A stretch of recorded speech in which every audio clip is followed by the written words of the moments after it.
Ce sera le 15 mars prochain, le premier tour des élections municipales, et dans la perspective du scrutin, des élus et des militants de gauche ont appelé à un MeToo des territoires. Vous allez nous expliquer, Jeanne Bergaoui, bonjour. Bonjour. C'est l'enquête Europe 1 du journal de 7 heures. L'idée, c'est d'empêcher les candidatures de ceux qui auraient été épinglés ou soupçonnés de harcèlement ou d'agression sexuelle, c'est ça ? Absolument. Ces élus, en fait, ils appellent à faire le ménage pour ces investitures, à faire arriver le hashtag MeToo jusque dans les mairies les plus reculées de France.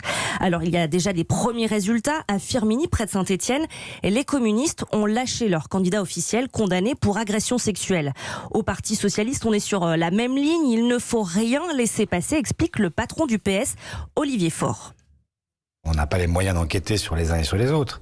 Mais à chaque fois que sont portés à notre connaissance des faits, nous regardons comment on réagit par rapport à ces éléments-là.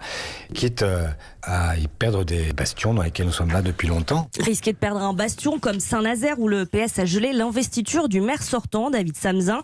Il avait écarté des conseillères municipales qui avaient dénoncé les agissements d'un autre élu. Donc la gauche essaie d'être exemplaire. À droite, ça se passe comment ? Écoutez, c'est un peu plus compliqué. Chez les Républicains, on assure qu'au moindre problème, ça sera l'exclusion.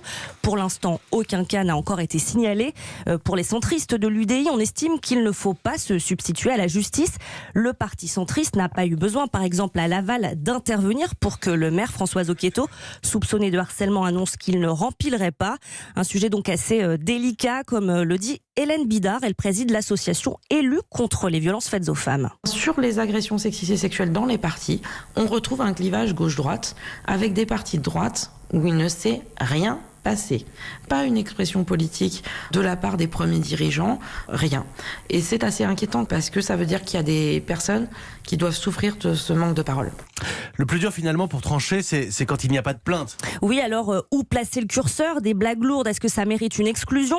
Ou bien c'est uniquement pour des gestes ou des comportements inappropriés ? Ça, c'est évidemment difficile d'y répondre.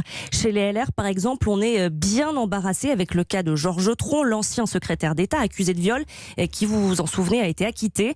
Le parquet a fait appel et en attendant son nouveau procès, Georges Tron, qui est présumé innocent, veut se représenter pour un 5e mandat à Draveil dans l'Essonne.